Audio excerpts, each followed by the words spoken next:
আসসালামু আলাইকুম। নতুন আরও একটি ভিডিওতে স্বাগতম। তো আজকের ভিডিওটি হচ্ছে আমাদের অনেক জমি আছে যেগুলো আসলে আমরা দৈর্ঘ্য প্রস্থ বা পূর্ব পশ্চিম বা যে কোনো সাইড একটা সাইডের সাথে অন্য সাইড সমান না। তো সেই জমিগুলো আমরা আসলে ক্ষেত্রফল কীভাবে বের করব এই জিনিসটা আজকে দেখব। তো আমি একটা জমির সাপোজ একটা জমির সাইজ এঁকে রেখেছি। এই জমিটি দেখা যাচ্ছে যে এই পাশে 60 ফিট, এই পাশে 30 ফিট, এই পাশে 40 ফুট, এই পাশে 40 ফুট। তো এই জমিটির ক্ষেত্রফল আসলে আমরা কীভাবে বের করব এটাই জিনিসটি আজকে দেখব। তো এই জিনিসটি দেখার আগে আমি একটি সূত্র সম্বন্ধে একটু বলি। তো এই সূত্রটি হচ্ছে, সাপোজ আমি যদি এটাকে A1 ধরি, A1, এটাকে ধরলাম A2, আর এই পাশের এটাকে ধরলাম B1, আর এটাকে ধরলাম B2। তো সূত্র অনুযায়ী আমরা যদি সূত্রটা প্রয়োগ করি, এখানে A1 plus A2 divided by 2, আর এখানে আমরা গুণ চিহ্ন দিলাম।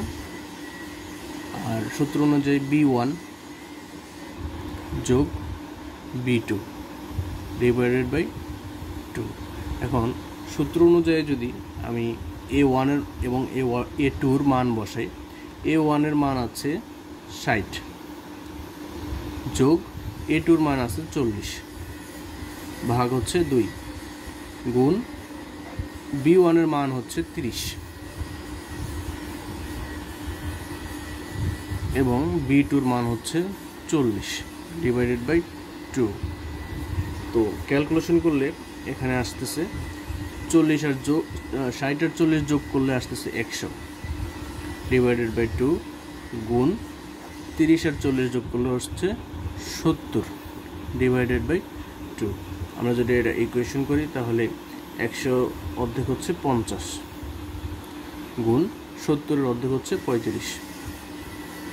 তো 50 এবং 35-এর যদি গুণ করি তাহলে আসতেছে আমাদের 1750 SFT অথবা বর্গফুট।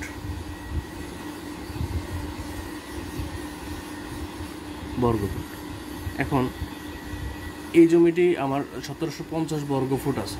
তো অনেকে চায় যে এই জমিটি আসলে 1750 বর্গফুট, আমি এটাকে ডেসিমেল অথবা শতাংশতে বের করতে চাই, সেটা কীভাবে করব?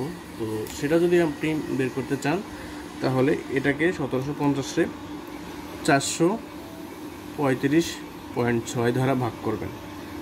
435.6 দ্বারা ভাগ করলে এই জমিটির আসতেছে 4.01 ডেসিমেল অথবা শতাংশ।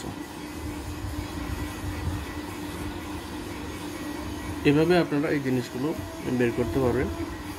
ধন্যবাদ সবাইকে আজকের ভিডিওটি দেখার জন্য, এবং আপনারা নেক্সট কোন ভিডিওটি চান, কী বিষয়ে চান, অবশ্যই কমেন্ট করে জানাবেন। ধন্যবাদ।